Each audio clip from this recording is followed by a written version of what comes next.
আসসালামু আলাইকুম রহমতুল্লাহি তাআলা ওয়া বারাকাতুহু। আউযু বিল্লাহি মিনাশ শাইতানির রাজীম। বিসমিল্লাহির রহমানির রহিম। ফাসআলু আহলাদ যিকরি ইন কুনতুম লা তা'লামুন।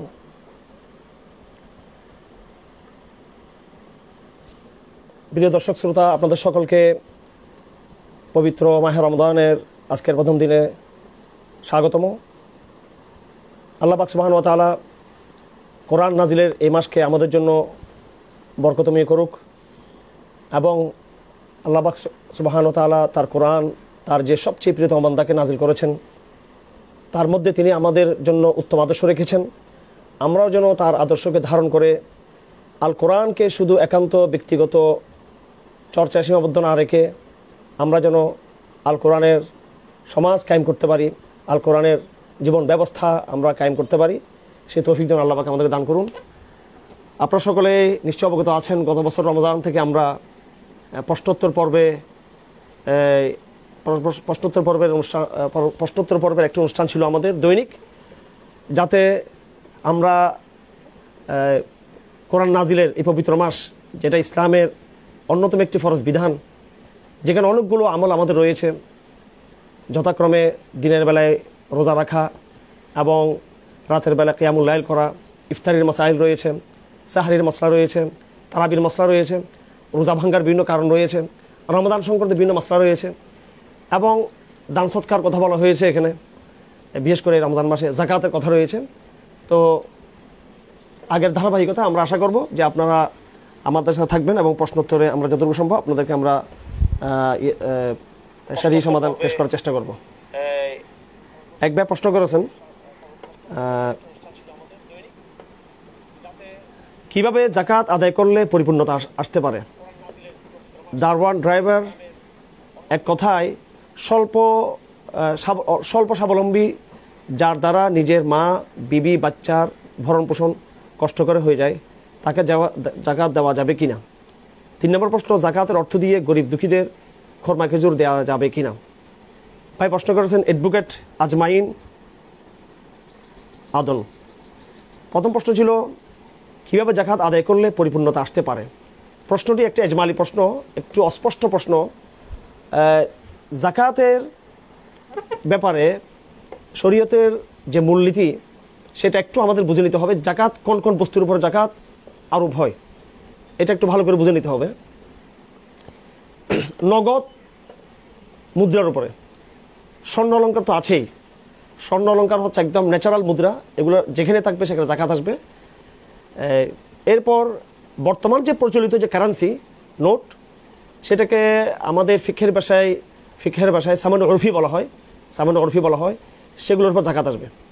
অর্থাৎ মুদ্রার উপরে, স্বর্ণ অলঙ্কারের উপরে আসবে যাকাত, মুদ্রার উপর যাকাত আসবে এবং ব্যবসায়িক গুডস, ব্যবসায়িক সম্পত্তির উপর যাকাত আসবে। আপনার যে কোনো সম্পত্তি আপনি ব্যবসার উদ্দেশ্য করছেন, সেটা যে কোনো বস্তু হতে পারে, যে কোনো বস্তু ব্যবসার জন্য হবে, সেটার উপর যাকাত আসবে। আর তাছাড়া এই পশু, গরু, ছাগল ইত্যাদি ওট, এর জন্য একটা আলাদা হিসাব রয়েছে, সেটা ভিন্ন জিনিস। আর ওসর হলো ফসলি জমির উপরে। তো এখানে শরীয়তের প্রত্যেকটার বিধান রয়েছে, কী পরিমাণ যাকাত আসবে। সেটা আসলে আপনি খুব এজমাইল প্রশ্ন করেছেন, তো আপনি যাকাত সংশ্লিষ্ট বইগুলো দেখে নেবেন। আমি আপনাদেরকে সাজেস্ট করব যে মাসলা মাসাইলের জন্য আপনারা যেগুলো আমাদের বড়দের মৌলিক কিছু রচনা আছে, সেই রচনাগুলো দেখে নেবেন। তালিমুল ইসলাম একদম প্রাথমিক রচনা, তালিমুল ইসলাম আকিদার ক্ষেত্রেও মাসলা মাসাইলের ক্ষেত্র দেখে নিতে পারেন আপনারা।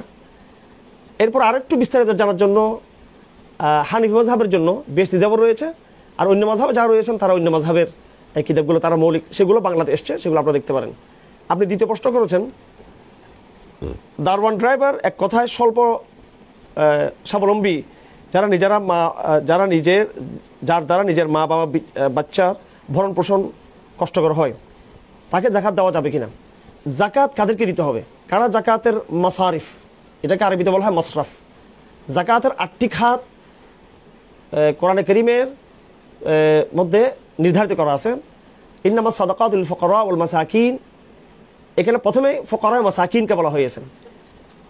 ফকির বলা হয় মানলাহু আদনা শাই, আর মিসকিন বলা হয় মানলাইসা লাহু শাইউন, যার কিছুই নেই, একদম কিছুই নেই, তাকে একদম মিসকিন বলা হয়।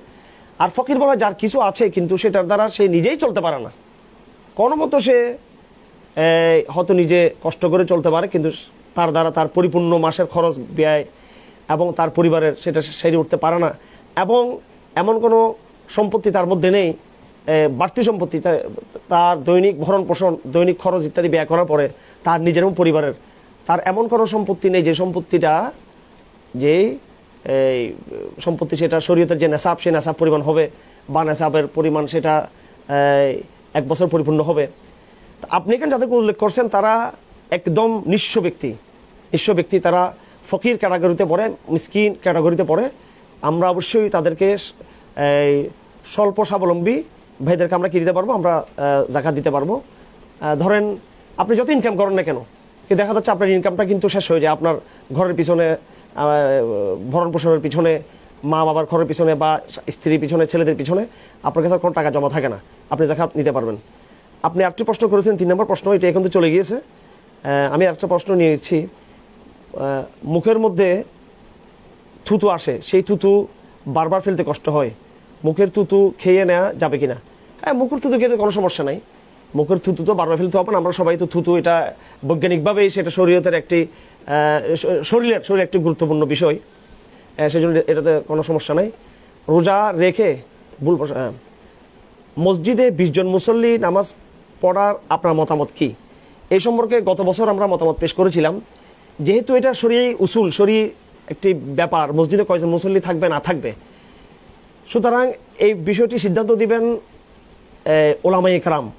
ওলামায়ে কেরামদের পরামর্শকে নেওয়া দরকার, যে তারা সামগ্রিক অবস্থায় বিবেচনা করে চিকিৎসা এবং যে প্যান্ডামিক মহামারী, সেই বিষয়ে তারা আলাপ করে, আলোচনা করে, বিজ্ঞ ডাক্তারদের সাথে কথা বলে তারা সিদ্ধান্ত নেবেন। এখানে মূলত বিষয়টি হলো কোনো রাজনৈতিক বিষয় নয়, এবং আজকে যে লকডাউন নামে যেই বিষয়টা আজকে চাপিয়ে দেওয়া হচ্ছে সারা বিশ্বে, এটা একটা আমরা মনে করি যে বৈশ্বিক যে ব্যবস্থা, গ্লোবাল যে ব্যবস্থা, তাদের পক্ষ দিয়ে কিন্তু এই বিষয়গুলো আসছে। এটা কিন্তু ইসলামের অ্যাঙ্গেল থেকে কিন্তু বিষয়টা আসছে না। যদি আমরা ইসলামের মানদণ্ডে বিষয়টাকে বিচার করি, তাহলে এখানে যে কথাটা প্রথমে আসবে সেটা হলো বিষয়টা হচ্ছে চিকিৎসা সংক্রান্ত বিষয়। সুতরাং শরীয়তের মাসলা হলো যারা যে বিষয়ে বিশেষজ্ঞ, যারা ওয়াজিবু আল আমলু বিকৌলি আহলিল বসরি ওয়াল মারিফা মঈনুল হুকাম, একটি কিতাবে লেখা আছে, এটা শরীয়তের মূলনীতি, যে বিষয়ে যারা এক্সপার্ট তারা সেই বিষয়ে মতামত দিবেন। এখানে বিষয়টি মেডিসিন সংক্রান্ত, ট্রিটমেন্ট সংক্রান্ত, চিকিৎসা সংক্রান্ত। সুতরাং যারা বিজ্ঞ, এই বিষয়ে যারা বিশেষজ্ঞ ডাক্তার, এবং তারা যদি মুত্তাকি হয়ে থাকেন, তারা এবং আলেমরা সম্মিলিত বসে তারা এই বিষয়ে সিদ্ধান্ত দিবেন, সম্মিলিতভাবে তারা বসে সিদ্ধান্ত দিবেন। দেশের শীর্ষস্থানীয় যারা ফকিহ থাকবেন, যারা কোনোভাবে কোনো রকমের লোভ লালসার ঊর্ধ্বে, কোনো রকমের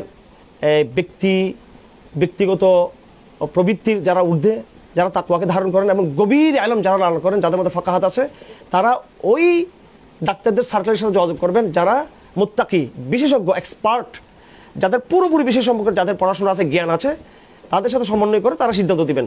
কিন্তু সিদ্ধান্তটা কিন্তু না যারা বিশেষজ্ঞ তাদের পক্ষ থেকে আসছে, না আহলে আলেমদের পক্ষ থেকে আসছে। এই জন্য রাষ্ট্রের প্রতি পরামর্শ থাকবে, এই দুই শ্রেণীর সাথে পরামর্শ করে অন্তত আপনার রাষ্ট্রীয় সিদ্ধান্ত, রাস্তায় কী করবেন না করবেন সেটা আপনাদের ব্যাপার, অফিসে কী করবেন না করবেন সেটা আপনাদের বিষয়, কিন্তু মসজিদের বিষয়টা সম্পূর্ণরূপে সে নির্ভর করে, সেটা আলেম ওলামাদের ফতোয়ার উপরে, তাদের মতামতের উপর নির্ভর করে।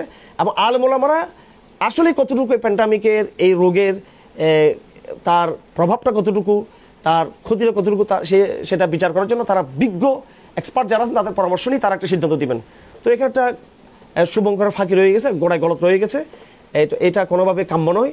যেখানে পুরো গার্মেন্টসগুলো খোলা রয়েছে, সমস্ত শিল্প কারখানা খোলা আছে, পুঁজিবাদী সিস্টেমে সেগুলো রয়েছে, সেই জায়গায় আপনি শুধু মসজিদে 20 জন করবেন, এটা কীভাবে হতে পারে? আর অ্যাকোমোডেশন হিসেবে যদি আমরা দেখি, একটা ছোট মসজিদ যেখানে মুসল্লি 30 জন, সেখানেও বলছেন 20 জন, আবার যেখানে মুসল্লি কয়েক হাজার সেখানেও বলছেন, তো এটা তো একদম মানে অঙ্কের হিসেবে তো কথাটা মিলে না। যাই হোক,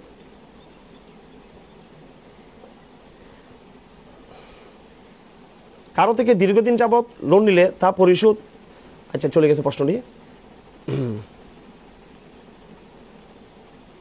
হাদিসের নামে জালিয়াতি, এই বইটা পড়া যাবে? আর একটা ছেলে আর মেয়ে উভয়ই গুনাহ থেকে বাঁচার জন্য অভিভাবকের অনুমতি ছাড়া বিয়ে করতে পারবে কিনা? হাদিসের নবী জালিয়াতি, আপনি বইটা একটু এখানে পাঠিয়ে দিবেন, বইয়ের বিষয়টি। এই বিষয়ে আমি পরে মন্তব্য করতেছি। ছেলে মেয়ে মা বাবার অনুমতি ছাড়া গুনাহ থেকে বাঁচার জন্য বিয়ে করতে পারবে কিনা। হাদিস শরীফে আছে লা নিকাহা ইল্লা বিওয়ালিয়্যিন। এটা খুবই আমরা অনেকে বলে থাকি, অনেক প্রচলিত, যে এখানে ওলি ছাড়া কোনো বিয়ে নেই। আবার পাশাপাশি কোরআনে কারীমে আয়াত আছে যেখানে বিয়েকে স্ত্রীর দিকে নিসবত করা হয়েছে, অর্থাৎ মেয়েরা চাইলে আইনজানকে নাজবা যাহুন না, তারা চাইলে তাদের স্বামীদেরকে তারা বিয়ে করতে পারবে। তো সালাফে সালেহিনদের সাহাবে কেরামদের জামানায় এবং তাবিনদের জামানায়, তবে তাবিনদের জামানায় এই বিষয়ে দুটি মতেই ছিল। হানাফি মতে হানাফিরা সালাফের ওই মতামতকে তারা গ্রহণ করেছেন, যে মতে ওলি ছাড়া বিয়ে করলে বিয়ে হয়ে যাবে, তবে সেটা উচিত নয়। ওলি ছাড়া বিয়ের ব্যাপারে, অপছন্দ হওয়ার ব্যাপারে পুরো উম্মাহ ঐক্যমত, সবাই এ বিষয়ে ঐক্যমত যে ওলি ছাড়া বিয়েটা অপছন্দনীয়, এটা সৌজন্যতা পরিপন্থী, এটা স্বাভাবিক এই সংস্কৃতি পরিপন্থী এবং এটা কাম্য নয়। এই বিষয়ে সবাই একমত, সকল মাযহাব এই বিষয়ে একমত। তবে ওলি ছাড়া বিয়ে করলে বিয়ে হয়ে যাবে কিনা, সেক্ষেত্রে সালাফের একটি অংশের মতামত হচ্ছে ওলি ছাড়া বিয়ে করলে বিয়ে হয়ে যাবে, যেহেতু মেয়ে একজন বালেগ, তার নিজের বেলায়াত তার উপর রয়েছে, তার উপর নিজের কর্তৃত্ব রয়েছে, সে যেভাবে নিজে বেচাকেনা করতে পারে, যেভাবে নিজের সিদ্ধান্ত সে নিতে পারে, যেভাবে সে সামাজিক ব্যক্তিগত কাজগুলো সে করতে পারে, বিয়ের বিষয়টি সে নিজে করতে পারবে। প্রত্যেকটা বালেগ তার নিজের উপর তার বেলায়েত রয়েছে, করতে পারবে, তবে সেটা উচিত নয়। আর এটাও বলা আছে হানাফি মাযহাবে, যদি কুফু ছাড়া, এখানে শর্ত হলো ওলি ছাড়া বিয়ে করতে পারবে যদি কুফু মিল থাকে, তাদের সামাজিক স্ট্যাটাস যদি মিল থাকে। যদি তাদের সামাজিক স্ট্যাটাস যদি মিল না থাকে, তাহলে মা বাবা ওলি পরবর্তী বিয়েটা ভেঙে দিতে পারবে, বিয়েটা ভেঙে দিতে পারবে। আর আমরা যেটা বলি বর্তমানে সেটা হলো এই অনুচিত কাজটা না করা। যদিও বিয়েটা কুফু থাকা সত্ত্বেও বিয়েটা হয়ে যাবে, জায়েজ আছে, হয়ে যাবে বিয়েটা, কিন্তু এটা করা উত্তম নয়। প্রত্যেকে আমাদের মেয়ে আছে, আমাদের বোন আছে, আমরা কি চাইবো কেউ যে আমার বোন আমার মেয়ে আমাকে না বলে তারা বিয়েতে যাবে? এটা তো অপছন্দনীয় কাজ, এটা অগ্রহণযোগ্য, স্বাভাবিক। তবে আমরা বলতে পারবো না এরকম কেউ করলে সে জেনা করতেছে, হারাম করতেছে, বা তার বিয়েটা হচ্ছে না, এটা বলা যাবে না। এখন আমরা যেটা ফতোয়া দিচ্ছি সেটা হলো বর্তমান জাহিলিয়াত সমাজ, ফ্রি ম্যাক্সিং চলতেছে, কো এডুকেশন চলতেছে, সহশিক্ষা, এই অবাধ মেলামেশা, অপসংস্কৃতি, জাহিলিয়াতের একদম জয় জয়কার, এবং যে রিলেশন, ছেলে মেয়েদের যে রিলেশন, এটা একটা মহামারী আকার। আবার সেটা গার্ডিয়ানদের নাকের ডগা হচ্ছে। সেজন্য আমরা বলি যে রিলেশন যদি এমন পর্যায়ে চলে যায়, সেখান থেকে বের হয়ে আসা সম্ভব নয়। আমাদেরকে অনেকে বলেছেন যে তারা বেরিয়ে আসতে পারে না, তারা চেষ্টা করেছে, রোজা রেখেছে এবং রিলেশন তারা ক্যাট আপ করেছে, তারপর এটা হয়ে যাচ্ছে। তাহলে তারা কোনো বিজ্ঞ আলেমের পরামর্শ নিয়ে, নিজের পরামর্শ নয়, কোনো বিজ্ঞ আলেমের পরামর্শ নিয়ে পুরো পরিস্থিতিকে তিনি যাচাই বাছাই করে, তিনি সত্যি যদি দেখেন যে এরকম একটা সিচুয়েশন হয়ে গেছে যেখানে বেবিচারে লিপ্ত হয়ে যাওয়ার সম্ভাবনা আছে, ধরুন প্রবাসে তারা রয়েছে, অথবা এমন একটা অবস্থা অন্যায়ভাবে ফ্যামিলির পক্ষ থেকে জুলুম করা হচ্ছে, বিয়ে করতে দেওয়া হচ্ছে না, ক্যারিয়ারের নাম দিয়ে বা চাকরির নাম দিয়ে। বর্তমানে আমাদের মা বাবা বা সমাজ কিন্তু জাহিলিয়াতের মধ্যে ডুবে রয়েছে।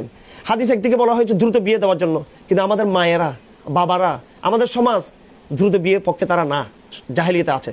সমাজে এইরকম জাহিলিয়াতের অবস্থায় কেউ যদি নিজেকে জাহিলিয়া থেকে মুক্ত করতে চায়, তাহলে তিনি বিজ্ঞ মুত্তাকি আলেমের পরামর্শে কুফু বহাল রেখে, মেয়ে এবং ছেলের কুফুকে বহাল রেখে তিনি একান্ত জানা থেকে বাঁচার জন্য তিনি বিয়ে করলে সেটা মাকরুহ হবে না, সেটা তিনি করতে পারবেন। আর এই সংক্রান্ত যে হাদিসগুলো রয়েছে, সেগুলোর জবাব, পাল্টা জবাব, সেগুলোর উত্তর প্রতি উত্তর, এগুলো আপনারা ডিটেলস জানতে চাইলে আমাদের এখানে আমাদের লিখিত মকালাত প্রবন্ধ আছে, সেগুলো আমাদের বিভিন্ন ওয়েবসাইটে বা আমাদের বিভিন্ন ইয়েতে ইনশাল্লাহ আপনারা পেয়ে যাবেন ইনশাআল্লাহ আজিজ।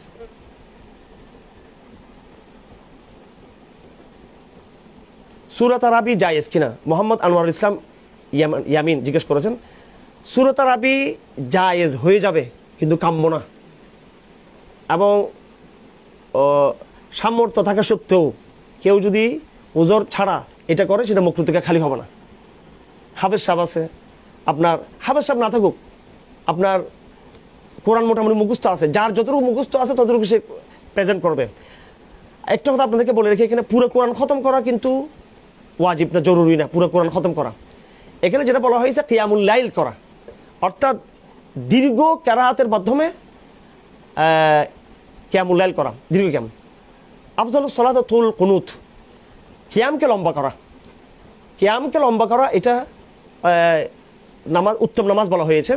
সুতরাং ধরুন একজনের কোরআন শরীফের 4 পারা মুখস্থ আছে, 4 পারা, সে ওই 4 পারাই যদি দৈনিক যদি কি করে রিপিট করে 3 পারা 4 বার করে পড়ে, অথবা প্রতিদিন 1 পারা 1 পারা করে 4 পারা সে পড়তেছে, ওই 4 পারাই সে 4 দিন পর 4 দিন পর পড়তেছে, যতটুকু কোরআন মুখস্থ আছে ততটুকু সে কোরআন প্রেজেন্ট করতেছে। এটা হচ্ছে কাম্য, এটা কাম্য। যদি সে হয়তো ওমর ইবনে খাত্তাব রাদিয়াল্লাহু তাআলা উবাই ইবনে কাবকে দিয়ে তিনি পুরো আগাগোড়া কোরআন খতমের ব্যবস্থা করেছেন, সেটা হতে পারলে বেটার, এটা ভালো, এটা ভালো, অবশ্যই ভালো, এটা উত্তম, মুস্তাহাবের মধ্যে এটা সবচেয়ে সর্বোত্তম। আর না পারলে যার যত কোরআন মুখস্থ আছে সেটা আমরা করব।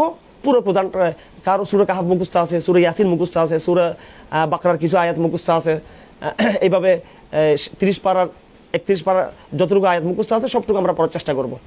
বাকি যেটা আলাম তারা লীলাফিদি যেটা পড়া হয়, এটা তো আসলে একটা সূরা তারাবির সাথে এটা একটা মশকারি, সেটা মাজুরদের জন্য হতে পারে, অসুস্থদের জন্য হতে পারে, স্বাভাবিক অবস্থায় সেটা কিন্তু কাম্য নয়।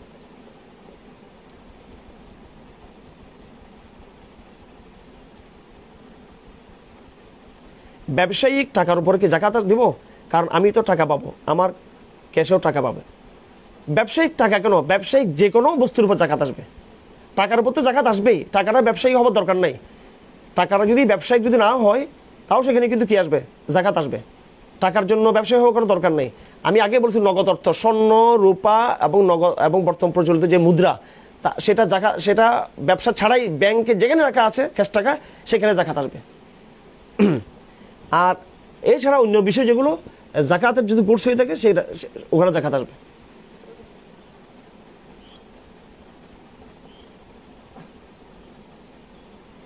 বিয়ে গোপন রাখা কি জায়েজ?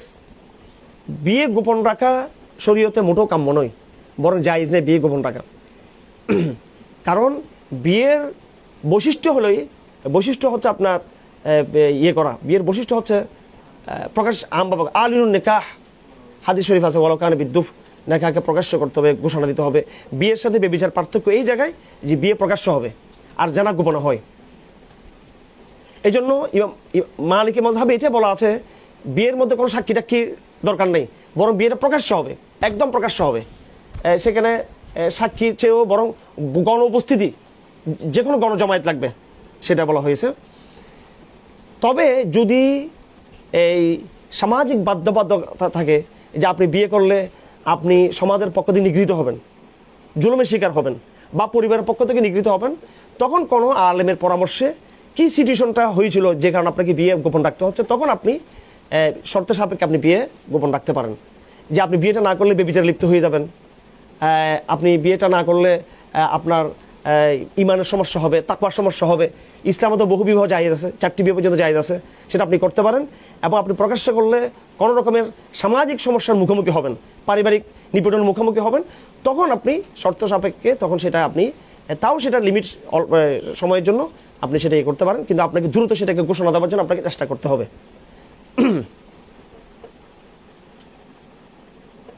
বিতরের নামাজে ইমামের পিছনে মুক্তাদি কি দোয়া কুনুত পড়বে? অবশ্যই পড়বে। বিতরের সালাতের মধ্যে ইমাম যে কুনুত পড়েন, ইমামও পড়বে আর মুক্তাদি পড়বে। আর ইমাম যদি জোরে পড়েন তাহলে মুক্তাদির আমিন পড়বে, শুধু আমিন বলবে। আহলে হাদিসেরা দ্বিতীয় রাকাতের জন্য সরাসরি না উঠে কিছু বসে এরপরে উঠে, এই বিষয়ে কিছু বলুন। হ্যাঁ, ওই যে আমরা নামাজ থেকে সেজদা থেকে সরাসরি উঠে যাই, অনেক ভাইরা তারা সরাসরি তারা উঠেন না, তারা বসেন। দুটো হাদিসের মধ্যে আছে, এটা করলে যে একদম হাদিস পরিপন্থী হবে তা না। বাকি আমরা বলে থাকি সেটা মাজুরের জন্য, যেখানে যে সমস্ত হাদিসে উল্লেখ রয়েছে সেটা উজুরের হালত, এটা আরামের জন্য করছেন, কিন্তু সেটা স্থায়ী কোনো আমল ছিল না। তো এটাও দুটোই আছে, কিন্তু সবচেয়ে উঠে যাওয়াটা ভালো। সেজদা থেকে আমরা সরাসরি আমরা দাঁড়িয়ে যাব। মুখে মাস্ক দিয়ে নামাজ পড়লে নামাজ হবে? মুখে মাস্ক দিয়ে নামাজ পড়লে নামাজ হয়ে যাবে, তবে নামাজ কিছুটা এটা মাকরুহ তানজিহির মতো হবে, যেহেতু সাবাতু আযা বলা হয়েছে। নামাজের মধ্যে সপ্তাঙ্গ দিয়ে সেজদা করা, আপনার কপাল, নাক ইত্যাদি লাগবে, সেজন্য আমরা চাইবো চোখ, নাক এগুলো ধুলো দূষরিত হোক। হাদিসের মধ্যে কপাল ধুলো দূষরিত হওয়ার ফজিলত রয়েছে হাদিসের মধ্যে, সেজন্য একান্ত বড় কোনো সমস্যা না হলে আমরা সেজদার সময় নামাজ কি রাখবো, আমরা সেজদার সময় মাস্ক আমরা খোলা রাখবো। আর যদি সত্যি সমস্যা হয় তাহলে ডাক্তারের পরামর্শে আমরা মাস্ক লাগালে তাতে কোনো সমস্যা হবে না। 4 রাকাত তারাবির নামাজের পরে দোয়া পড়া কি জায়েজ? এমনি শেষের মোনাজাত? হ্যাঁ, 4 রাকাত তারাবির পর নির্দিষ্ট কোনো দোয়া নেই, নির্দিষ্ট কোনো দোয়া নেই, আপনি যে কোনো দোয়া পড়তে পারেন। এটা বড় বরকতময় সময়। এই সময়ে চাইলে আপনি নফল নামাজে পড়তে পারেন, আর এই সময় চাইলে আপনি মক্কায় থাকলে তওয়াফ করতে পারেন। এই সময় আপনি যে কোনো জিকির করতে পারেন, যে কোনো আমল করতে পারেন, বা নিজেও আপনি প্রাইভেট ইন্ডিভিজুয়াল আপনি হাত তুলে দোয়া করতে পারেন। প্রত্যেকের নিজস্ব এটা, কিন্তু এটা সুনির্দিষ্ট কোনো আমল এইভাবে কিন্তু প্রমাণিত না।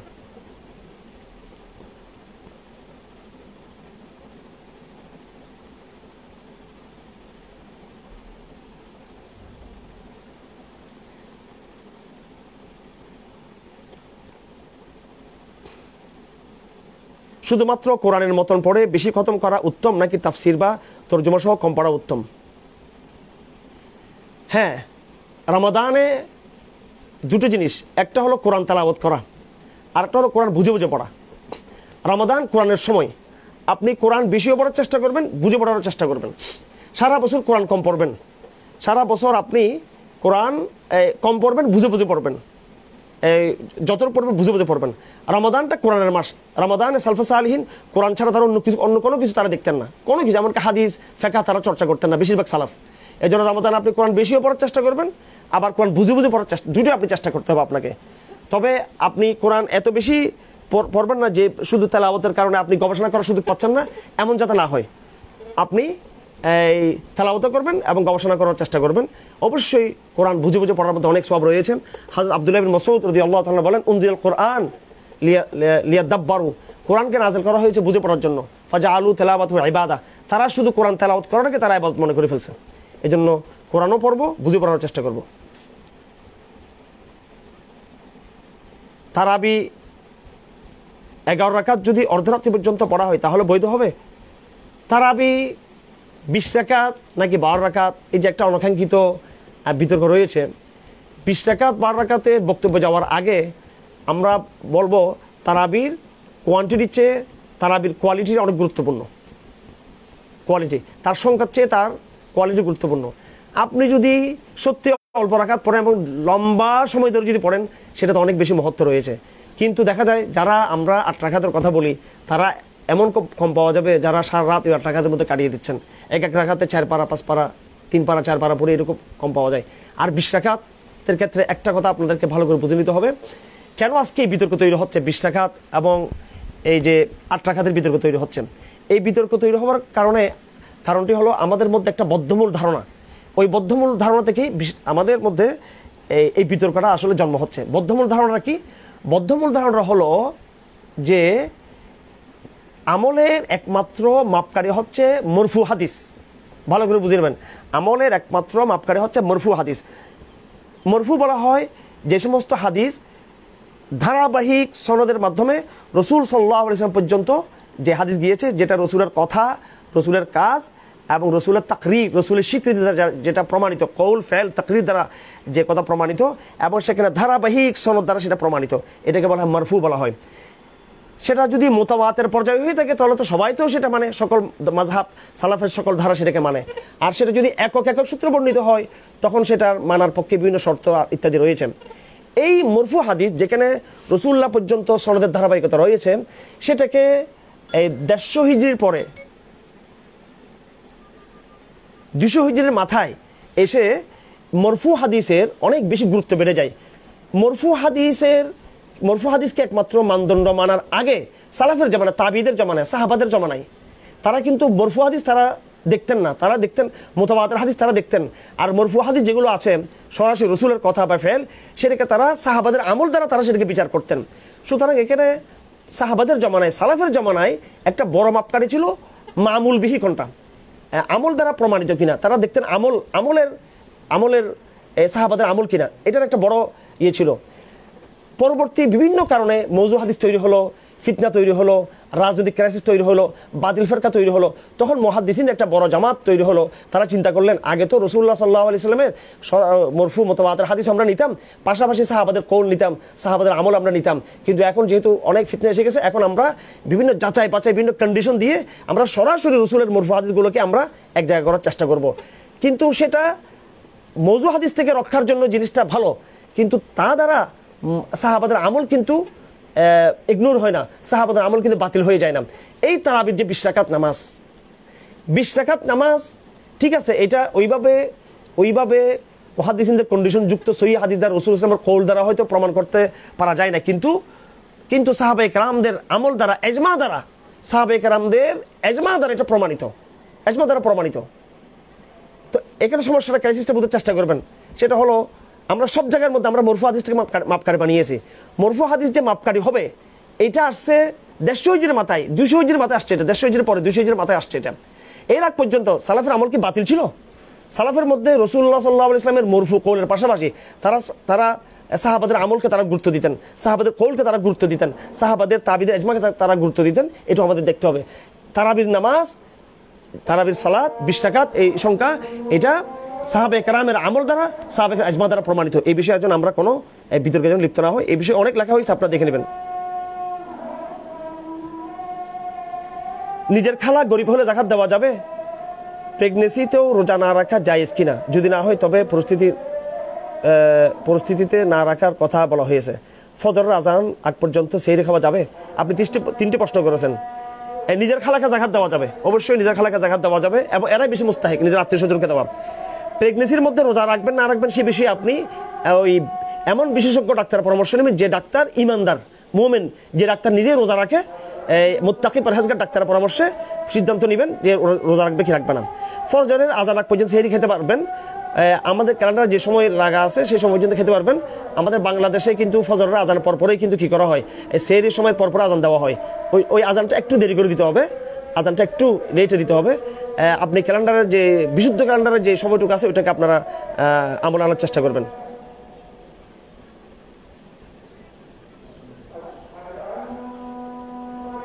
রমজানের রোজা রেখে রক্তদান করা যাবে কিনা? জি, রমজান রোজা রেখে যদি কোনো মুমূর্ষ রোগী থাকে, যদি আপনার শরীরে কোনো ক্ষতি না হয়, বিজ্ঞ ডাক্তারের, ইমানদার ডাক্তারের পরামর্শ নিয়ে আপনি রোজা রাখতে পারবেন, সমস্যা নেই।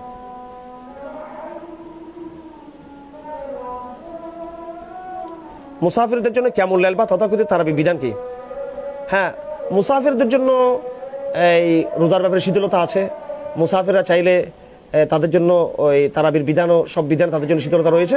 তবে উত্তম হলো তারা কি করা, যতটুকু সম্ভব তারা কিয়ামুল লাইল করা, তারাবির নামাজ পড়া, এটা তাদের জন্য উত্তম।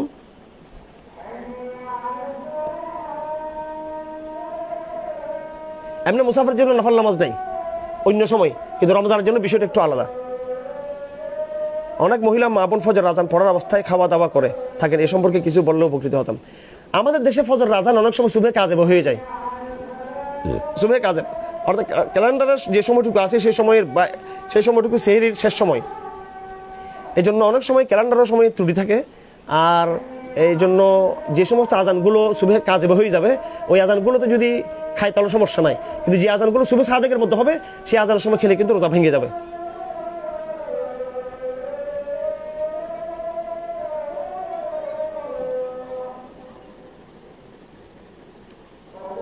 একজন বলছে আমি সাক্ষাৎ করতে চাই, যে কোনো সাক্ষাতের জন্য আপনি জোহরের সালাতের পর আসতে পারেন না কিনা?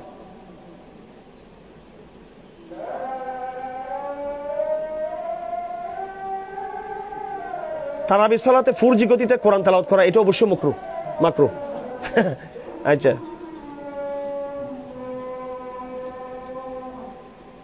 নামাজের তৃতীয় রাকাতে যদি বৈঠক মনে করে ভুল বসেন, মুসল্লিগণ লোকমা দেওয়ার পর সাথে সাথে উঠে যান, এক্ষেত্রে কি সেজদা করা লাগবে? জি, অবশ্যই। নামাজ আপনি যখন মাঝখানে বসবেন না, দাঁড়িয়ে যাবেন, তখন আপনি 4 রাকাত পূরণ করে অবশ্যই সেজদা দিয়ে দিবেন। কোমরের ব্যথার কারণে তারাবির নামাজ 8-10 রাকাত পড়তে পারবো? হ্যাঁ, আপনি যদি অসুস্থ হয়ে থাকেন, যে কোনো অসুস্থতা সংক্রান্ত যে কোনো বিষয় আপনি ইমানদার, মুত্তাকি পরহেজগার ডাক্তারের পরামর্শে আপনি করতে পারবেন। তিনি যদি সত্যিকার আপনাকে অসুস্থ বলে, তাহলে আপনি আলেমদের ফতোয়া নিয়ে আপনি 8 রাকাত, 10 রাকাত, 12 রাকাত আপনি পড়তে পারেন। ইসলামী ব্যাংকের যে লভ্যাংশ দেয়, এটা গ্রহণ করা কি জায়েজ? যে কোনো ব্যাংকের, এমনকি ইসলামী ব্যাংকের বর্তমান যে অবস্থা, বর্তমান সিচুয়েশনে এই লভ্যাংশের উপরে এই লভ্যাংশটা না নেওয়াটাই উত্তম। অন্য ব্যাংকের কথা সরাসরি হারাম। ইসলামী ব্যাংকিংগুলো সতর্কতা থেকে বাইরে না, এগুলো আপনারা নিজের আত্মীয় স্বজনকে আপনার সওয়াব নিয়ত ছাড়া সাদকা করে দেবেন। রোজা রাখা অবস্থায় এনহালার ব্যাপারে বিধান কি জানানো উপকৃত হবে। এই সম্পর্কে আমরা গত বছর অনেক আলোচনা করেছি, আমাদের গত বছর প্রশ্নোত্তরও আপনারা দেখে নেবেন।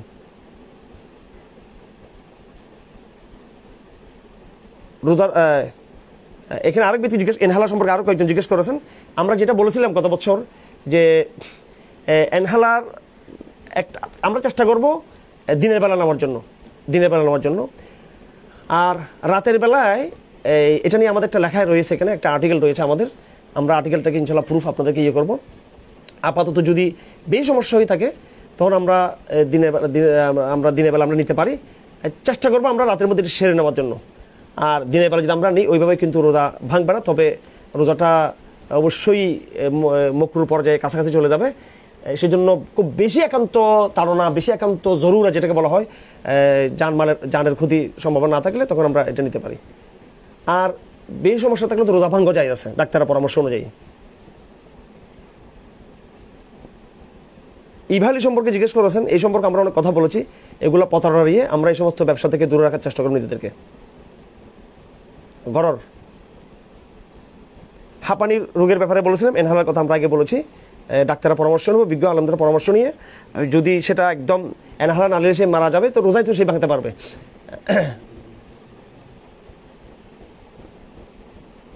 আর একান্ত প্রয়োজন না হলে রাতের বেলা দিবে। মসজিদে 3-4 তলা বিশিষ্ট অথচ 20 জনকে ঢুকিয়ে তারপর লাগিয়ে দেওয়া হয় না, এটা তো আমরা আগে বলছি, এই সমস্ত এগুলো সুনির্দিষ্ট করে জায়েজ নেই। আকিদা সম্পর্কে একটি বই সাজেস্ট করুন। আকিদা সম্পর্কে প্রথম বই তালিম ইসলাম, দ্বিতীয় বই আকিদা তাহাবিয়া। ধন্যবাদ সকলকে। আজকের মতো আমরা এখানে লাইভ শেষ করছি। আর অনেকগুলো প্রশ্ন রয়েছে, ইনশাল্লাহ যেহেতু প্রতিদিন লাইভ আসবো আপনাদের সাথে থাকবো ইনশাল্লাহ যথারীতি। ধন্যবাদ সকলকে।